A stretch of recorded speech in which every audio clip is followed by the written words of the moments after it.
Hello বন্ধুরা, Asif Iqbal YouTube চ্যানেলে সবাইকে শুভেচ্ছা। আবারও হাজির হয়েছি চলনবিল ভ্রমণের দ্বিতীয় পর্ব নিয়ে।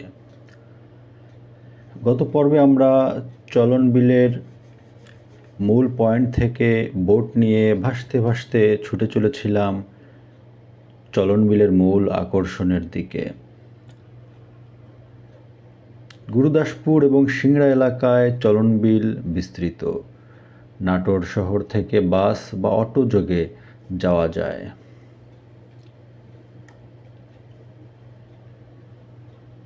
বাংলাদেশের সবচেয়ে বড় বিলের নাম চলনবিল। 3টা জেলা জুড়ে এর বিস্তৃতি। রাজশাহী বিভাগের 4টি জেলা, 8টি উপজেলা, 60টি ইউনিয়ন, 1600 গ্রাম এবং 14টি নদী নিয়ে এর বিস্তৃতি। এছাড়া রয়েছে ছোট বড় অনেক জলাশয়।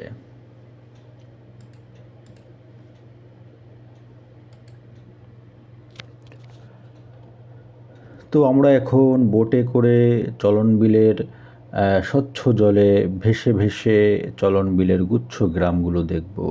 তা আপনারা সামনে দেখতে পাচ্ছেন একটি গ্রাম, ভাসমান গ্রাম। এটা হচ্ছে এই চলনবিলের গুচ্ছ গ্রাম। একবার ভেবে দেখুন, এই মানুষগুলোর সঙ্গে শহরের যোগাযোগের মাধ্যম শুধুমাত্র নৌযান বা নৌকা দিয়ে।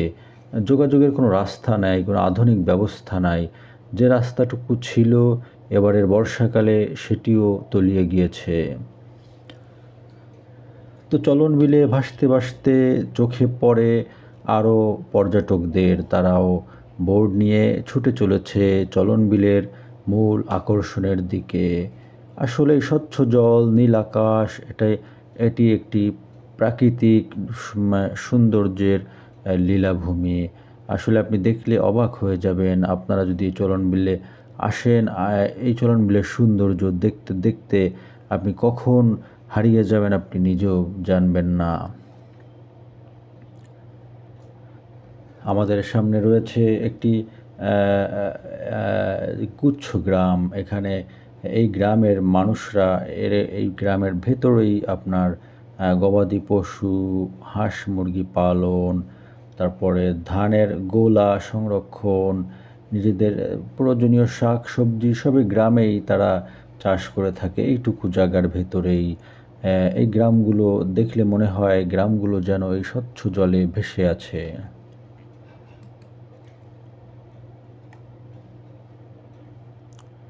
এই চলনবিলকে বলা হয় মাছের প্রজনন প্রকল্প।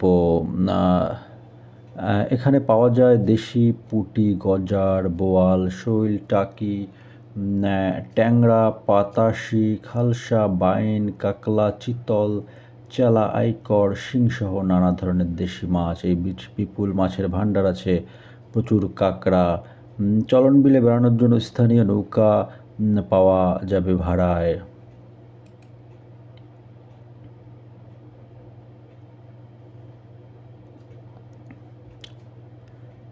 তো আমরা এখন ভাসতে ভাসতে চলে এসেছি জিরো পয়েন্টের কাছাকাছি।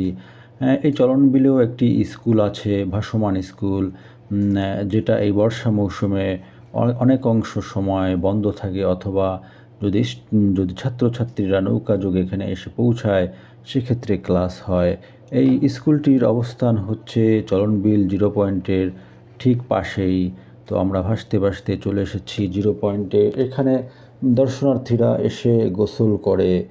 তার জন্য বোটে যারা আসে তাদেরকে আধা ঘন্টার জন্য সময় দেওয়া হয়। কিন্তু আমরা এখানে আধা ঘন্টার সময় নিব না, আমরা বোটটিকে ছেড়ে দিব। পরবর্তীতে আবার অন্য একটি বোট ভাড়া করে আমরা আবার সেই পাটুলের ঘাটে চলে যাব।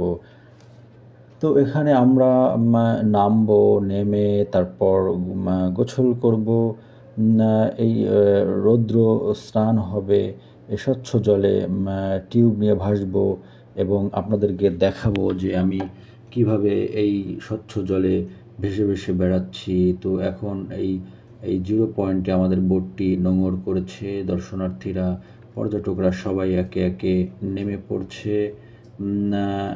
এটি হচ্ছে জিরো পয়েন্টের মূল স্তম্ভ, যেটি কিনা এই চলন বিলের মূল আকর্ষণ। দর্শনার্থীরা এখানে এসে কিছুটা সময় নিরিবিলি কাটায়, গোসল করে, কিছু খাওয়া দাওয়া করে, চা নাস্তা করে, রেস্ট নেয়, বিশ্রাম নেয়, বন্ধুরা আড্ডায় মেতে মেতে ওঠে। তো আমাদের সঙ্গেও এরকম একটি বন্ধুদের কিছু অংশর সঙ্গে দেখা হয়েছিল। তারা আমাকে বলেছিল তাদের অনুভূতিটা তারা শেয়ার করতে চায়। তো এই ভিডিওর শেষের দিকেই তারা তাদের অনুভূতিটা শেয়ার করেছে, সেই ভিডিও ফুটেজটা আমি ধারণ করেছিলাম। তারা বগুড়া থেকে এসেছে। তো এখন আমরা জিরো পয়েন্ট থেকে ড্রেস আপ চেঞ্জ করে দেন টিউব ভাড়া করে আমরা গোসলে যাব। তো এখানে অনেক পর্যটক আপনারা দেখতে পাচ্ছেন। আমি এই টিউবটি এখান থেকে ভাড়া নিয়েছি 40 টাকা করে, হয়তো বা আধা ঘন্টা অথবা 1 ঘন্টা, কিন্তু আমি বেশি সময় এখানে গোসল করব না। আমি অল্প কিছু সময় গোসল করব, যাতে আমার আত্মতৃপ্তিটা হয় যে না, আমি চলন বিলে এসে গোসল করেছি। তো এই জায়গাটি দেখতে পাচ্ছেন খুব পিচ্ছিল, সরু, উঁচু থেকে নিচে সমতলভাবে চলে গিয়েছে। তো এখানে এই জলরাশিতে নামতে গেলে আমাকে একটু সাবধানতা অবলম্বন করতে হবে। অনেক পর্যটকই এখানে ভেসে বেড়াচ্ছে টিউবে করে। তো আমি এখন এখান থেকে নিচে পানির অংশে নামবো। তো আমার কাছে একটু ডিফিকাল্ট মনে হচ্ছে, পানির এই জায়গাটা খুব পিচ্ছিল। তো আমি একটু সাবধানতা অবলম্বন করব, যদি দাঁড়িয়ে নামতে পারি দাঁড়িয়ে নামবো, না হয় আমাকে বসে বসে নামতে হবে, কারণ এখান থেকে পড়ে গেলে আমি ব্যথা পেতে পারি, মারাত্মক ঝুঁকি থাকতে পারে। তো আমি বসে বসে পানিতে নামছি। আসলে সারাদিন যে ক্লান্তি ছিল, এই চলন বিলের পানিতে নেমে সেই ক্লান্তিটা আমার দূর হয়ে গেল। স্বচ্ছ পরিষ্কার পানি এবং পানিটি খুব ঠান্ডা। এই পানিতে গোসল করলে আপনার হৃদয়টা শীতল হবে। তো আমি প্রোটেক্টের জন্য টিউব নিয়েছি। তো এখন টিউবের ভেতর করে ভাসবো, ভেসে ভেসে ভিডিওটি ধারণ করব। তা আসলে এরকম এক্সপিরিয়েন্স আমার ফার্স্ট টাইম। আমি পানিতে সাঁতার কেটে ভিডিও করছি। তো আমার অনুভূতিটা খুবই আনন্দদায়ক। আমি এরকম জায়গা আসতে পেরে খুব আনন্দিত। আসলে এরকম জায়গায় না আসলে আপনি এর প্রকৃত সৌন্দর্যটা, চলন বিলের প্রকৃত সৌন্দর্যটা আপনি উপভোগ করতে পারবেন না। তো আমি গোসল করছি, আমার মাথার উপরে সূর্যের তাপে যেমন একটু অস্বস্তি লাগছে। এবং তো বন্ধুরা, চলন বিলে আমাদের জিরো পয়েন্টে গোসলের শেষে আমাদের কিছু ভাই ব্রাদারের সাথে দেখা হয়ে গেল। তারা বগুড়া থেকে এখানে এসেছে। আসলে এটা এমনই একটা জায়গা, মানে এখানে সবাই মিলেমিশে তাদের আনন্দটা শেয়ার করে। তো ভাইয়াদের সঙ্গে আমার দেখা হয়েছে, কথা হয়েছে। তো ভাইদের অনুভূতিটা আমি একটু আজকে জানতে চাবো যে তাদের এখানে এসে কেমন লাগলো এবং তারা কি কি আনন্দ করেছে। আমরা বগুড়া থেকে এখানে বেড়াতে আসছি। আমাদের এখানে বেড়ায় অনেক সুন্দর মজা পাইলাম এবং আমরা এনজয় করতেছি, অনেক ভালো লাগতেছে। ধন্যবাদ ভাই। আমাদের বন্ধু আছে, এখানকার ফিলিংসটা অন্যরকম অনুভূতি, মানে এখানে না আসলে হয়তো আমরা বুঝতে পারতাম না, কিন্তু আসার পরে এত অনুভূতি লাগছে, যা মানে খুব ভালো লাগছে, যা বলার মতো ভাষা খুঁজে পাচ্ছি না। আসলে সবাই এখানে আসার প্রয়োজন, একবার হলেও দেখা প্রয়োজন যে মিনি কক্সবাজারটা কত সুন্দর, জিরো পয়েন্টটা কত সুন্দর। আসলে খুবই সুন্দর লাগছে আমাদের। বলো, আপনারা সবাই আসবেন বেড়াতে। আসসালামু আলাইকুম, আমি বগুড়া থেকে এসেছি। এখানে এসে অনেক ভালো লাগতেছে এবং চিন্তা করব এর পরবর্তীতে আমার ফ্যামিলিকে নিয়ে আসার জন্য। এই পরিবেশটা খুব সুন্দর, এত ভালো লাগতেছে বলতে বোঝাতে পারবো না। এরপরে আমরা আবার আসবো ইনশাল্লাহ।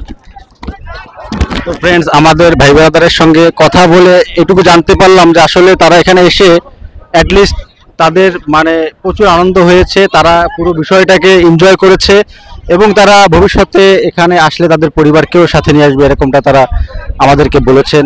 তো আপনাদের সবাইকে শুভকামনা। আমিও তো এখানের একজন পর্যটক, দর্শনার্থী। তো আপনাদের সাথে পরিচিত হয়ে আলাপ করে ভালো লাগলো। সবাই ভালো থাকবেন, সবাইকে শুভকামনা। ওকে, আসসালামু আলাইকুম।